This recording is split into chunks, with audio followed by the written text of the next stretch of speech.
Agora nós vamos abordar um outro tipo de viscosímetro, né, que é um viscosímetro muito simples de usar, muito acessível, relativamente barato, que é o viscosímetro de Cockford. Então, o princípio dele, né, está relacionado com a medida de esvaziamento de um copo com volume conhecido.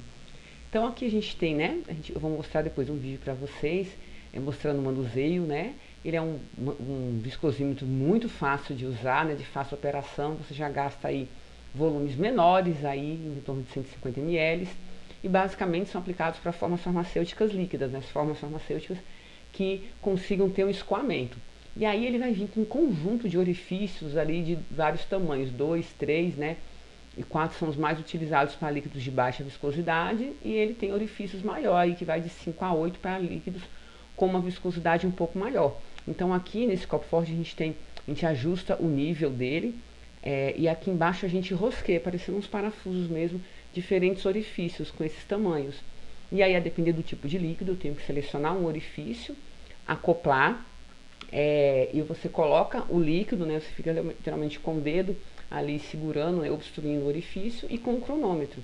Então, quando você aciona o cronômetro, você imediatamente retira o dedo do orifício, e aí você vai contar, né, ali quantos segundos vai levar para escoar todo aquele líquido.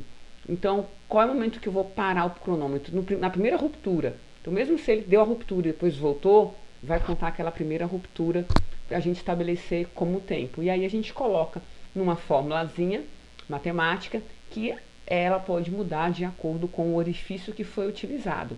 Então aqui a gente tem, né, o tamanho dos orifícios aqui, né, o menor orifício, né, de 1,90 milímetros de diâmetro, né, o de número 2 de 2,53 milímetros de diâmetro, né, o 3, 3,40, o de 4 é 4,12 e o de 5, 5,20 milímetros de diâmetro. Então aqui é a faixa de viscosidade mais adequada para cada um desses orifícios e normalmente qual é o tempo ali que a gente gasta em segundos para esses líquidos, tá? Então eu vou mostrar aqui para vocês, né, um vídeo que vai mostrar, né, aí a diferença desses viscosímetros e vai mostrar o de Cockford também.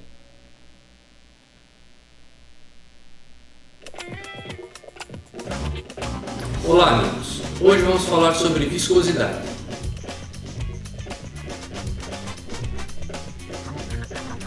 De forma simples e prática, viscosidade é a dificuldade que o líquido tem para escoar. A água escoa super facilmente e tem uma viscosidade bem baixa. O mel, por ter uma viscosidade maior, escoa com muito mais dificuldade que a água.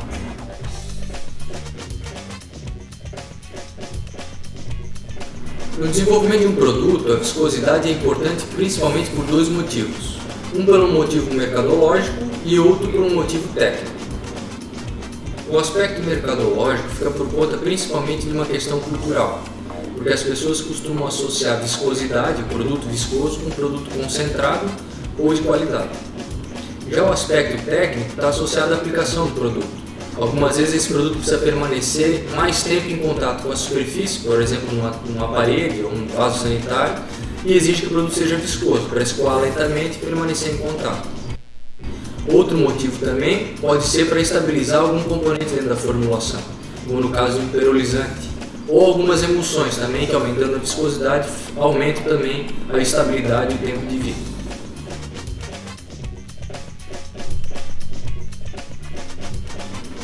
Os equipamentos mais utilizados pelas indústrias de saneantes e cosméticos para medida de viscosidade são os viscosímetros de orifício, como esse aqui, e os rotacionais, como esse daqui. O que vamos fazer agora é medir o tempo de escoamento desse fluido através desse orifício aqui. Esses copos têm diferentes tamanhos de orifício. O mais empregado pela indústria de saneante é o número 4. Para uma medida correta e precisa, é importante prestar atenção em algumas coisas. A primeira delas é que o equipamento tem que estar no nível. A segunda é que o teu fluido ele tem que estar sem espuma e sem bolha, ou o mínimo possível. E também a temperatura dele, de preferência, é 25 graus. Para fazer essa medida, você precisa tapar o orifício aqui com o dedo e acrescentar o fluido dentro do viscosímetro de forma lenta e vagarosa, sem formar bolha e espuma. Encher até passar um pouco do topo dele aqui, não faz mal que transborde um pouquinho, porque você vai utilizar essa espátula aqui para nivelar e deixar bem certinho na medida. Posiciona o becker aqui embaixo e ligue o cronômetro assim que remover o dedo de baixo do copo.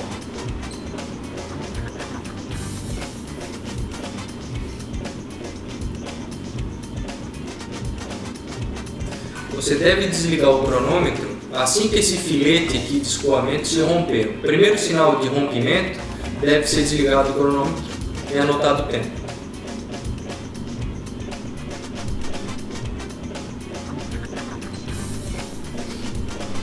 Ele rompeu, voltou a escoar um pouquinho, mas é no primeiro sinal de rompimento mesmo que se desliga o cronômetro.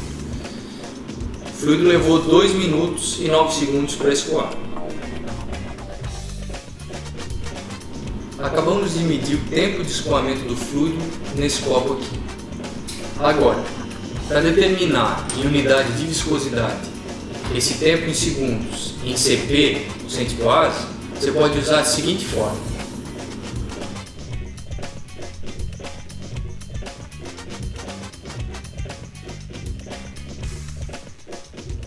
Vamos falar agora um pouco do viscosímetro rotacional. É um equipamento mais sofisticado, mais caro, mas que executa medidas muito mais precisas. Esse equipamento ele se baseia na dificuldade que o disco tem para girar na solução. Quanto mais difícil, maior o torque que o equipamento tem que fazer e é dado aqui em cima numa escala. Então, quanto maior o torque, mais viscoso o produto é. Então, vamos medir agora. Basta ligar a rotação e o equipamento vai dando a dificuldade ou o grau de torque que ele tem que executar para o spindle, o disco, ele girar em solução. De forma geral, tem que deixar girar 6 vezes, travar a escala e medir. No caso aqui deu 64,5. Para transformar essa medida de torque em centipoase, em CP, a gente utiliza um fator que é dado pelo próprio equipamento. Como nós estamos utilizando um spindle número 2 e 30 RPMs, o fator que vai ser utilizado vai ser de 10. Então ali no caso, 64,5 vezes 10 é 645 CPs.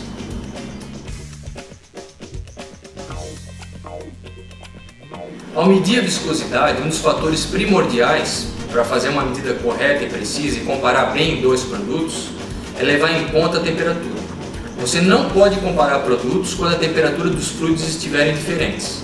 É fundamental que eles estejam na mesma temperatura. Se um estiver a 25, o outro também deve estar a 25. A cada meio grau de temperatura você já encontra uma grande diferença de viscosidade. Isso independente do equipamento que você for utilizar. Outra coisa é levar em consideração a temperatura da água que você utilizará para lavar o equipamento. Se eventualmente você utilizar uma água quente, esse orifício vai dilatar e o tempo de escoamento vai cair. Então, preste atenção nisso e lembre disso firmemente. A temperatura é fundamental. Quando for comparar líquidos, os dois devem estar na mesma temperatura.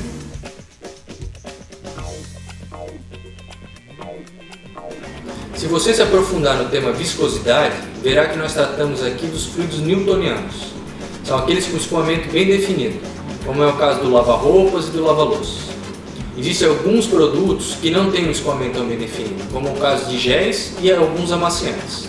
Nesse caso, eles são chamados de fluidos não newtonianos. Aqui a gente encerra o vídeo, um abraço para todo mundo e até a próxima!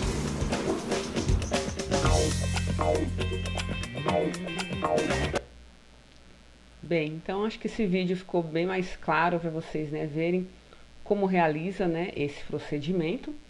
Aqui, a depender do orifício, né, do de Cockford, nós temos essas formulazinhas, tá? Então, o Cockford número 1, né, vai ser V, a viscosidade vai ser igual a 0,49, multiplicado pelo tempo de escoamento menos 35. O de número 2, se a gente utilizar o orifício de número 2, a viscosidade vai ser 1,44, multiplicado pelo tempo menos 18 segundos. E assim sucessivamente. Às vezes os alunos atrapalham, acham que a fórmula que esse 2 faz parte da fórmula. Não, gente. Esse 2 aqui é o número do orifício, tá? A fórmula é a partir aqui do V. Então, por exemplo, Vamos supor que eu tenho um líquido, né, que o escoamento desse líquido foi utilizado, né, o viscosímetro de Coppeford com orifício de número 1. E o tempo de escoamento foi 70 segundos. Então você sempre tem que converter para segundos. Então se der 1 minuto e meio, então você vai ter que colocar 1 minuto e meio, o quê? 60 mais 30, então 90 segundos. Sempre convertendo para segundos. E aí você coloca aqui, né? Então se o tempo foi 70 segundos, é só substituir. Então, viscosidade vai ser igual a 0,49 multiplicado por, né, 70 menos 35, que já é da fórmula. Então, vai ser 0,49 vezes 35, que vai dar 17,5 centstux. Então, essa é a resposta. Mas aí, às vezes, a gente precisa fazer essa conversão, né, de unidade de viscosidade. Então, para converter a unidade de viscosidade cinemática, que é a que a gente encontra, né, com esse experimento através do viscosímetro em centstux, né, que é a viscosidade absoluta, né, em centipoise, a gente tem que multiplicar esse resultado pela densidade da amostra. Então, quando a gente multiplica pela densidade da amostra, nós encontramos a viscosidade absoluta, tá? Porque a gente precisa o quê? A gente precisa aí que a temperatura, né, tenha esse tipo de correção. Então, vamos fazer aqui um exemplo para a gente, né, entender e ver a questão. E como é que faz essa densidade, gente? Basicamente com piquinômetro, como já a gente viu lá no início da disciplina. Então, vamos lá. Vamos supor que eu tenha um determinado líquido, tá? E aí nós vamos utilizar o quê? O piquinômetro. Então, aqui nós temos, né, o piquinômetro. Eu desenho aqui o piquinômetro, gente. Não é muito bonitinho não, tá?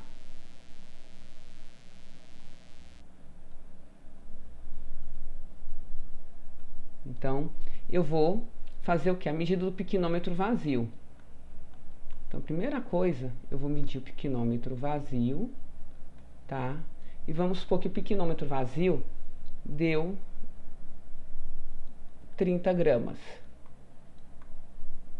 E aí vamos supor que nós estamos utilizando um piquinômetro de 50 ml.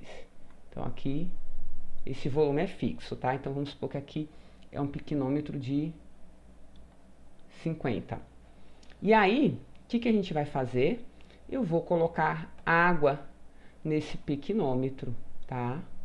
Então, aqui a gente vai completar ele com água para a gente calcular a densidade da água, para fazer essa correção por conta da temperatura. E aí, vamos supor que a massa do piquinômetro mais a água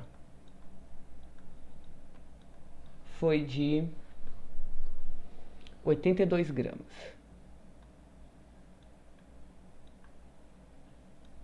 Então, a gente vai primeiro calcular essa densidade da água para fazer essa correção de temperatura. E aí, quem vai ser a massa da água? A massa da água, nesse caso, vai ser a massa, né, do piquinômetro mais água, 82, menos a massa, o que, gente? Do piquinômetro vazio, que foi de 30 gramas. Então, a massa de água contida nesse piquinômetro foi de 52 gramas. E aí, a gente vem e calcula essa densidade da água. Densidade, não é massa sobre volume. Então, qual foi a massa que a gente obteve aí pela diferença? 52 gramas, dividido, qual é o volume do piquinômetro? O piquinômetro é de 50 ml. Então, vamos calcular aqui na calculadora. Quem vai ser essa densidade? Vai ser 52 dividido por 50, que vai dar 1,04. Então, aqui vai ser 1,04 gramas por ml. E aí, vamos supor que agora a gente pegou esse piquinômetro, o mesmo piquinômetro secou bonitinho, tá? E aí a gente veio e colocou o líquido que a gente quer medir a viscosidade. Então, vamos supor que eu fui lá agora, eu quero determinar, né, desse líquido aqui. E aí, nós vamos ter, né? Vamos supor que a massa do piquinômetro mais a minha amostra deu um valor de 90 gramas. Certo? Então, a gente vai calcular a densidade absoluta dessa amostra, tá? Então, quem vai ser a massa? Vai ser 90 menos a massa do piquinômetro vazio. A massa do piquinômetro vazio é quanto? 30 gramas. Menos 30 vai ser igual a 60 gramas. Dividido, foi o mesmo piquinômetro, o volume é de 50 ml, dividido por 50, eu vou ter a densidade absoluta de 60 dividido por 50, que é igual a 1,2. Então, aqui, 1,2 gramas por ml. Isso, gente, é a densidade absoluta. E a densidade relativa com essa correção? Então, vai ser densidade relativa vai ser igual a densidade absoluta dividida pela densidade da água que a gente fez no início. Então, aqui, qual foi a densidade da água? Não foi 1,04, desculpa, densidade absoluta. Deixa eu apagar isso aqui. Então, vai ser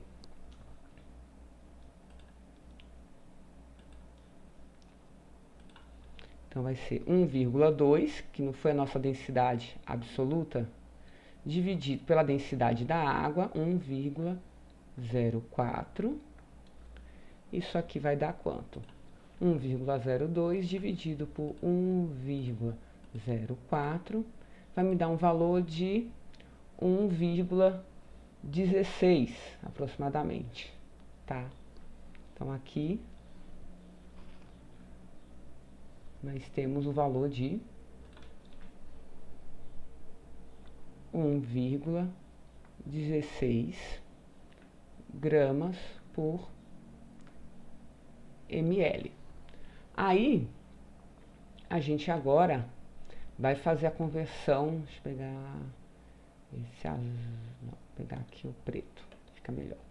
E aí a gente vem para o cálculo ali da viscosidade, né? Então, a gente vê que a viscosidade absoluta, que a gente achou a cinemática, vai ser igual a viscosidade cinemática vezes a densidade.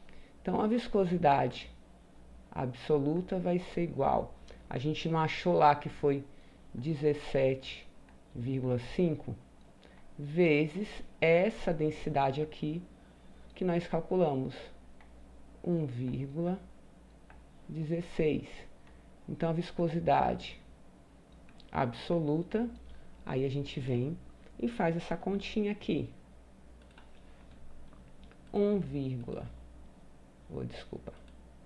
17,5 vezes 1,16 é igual a 20,3.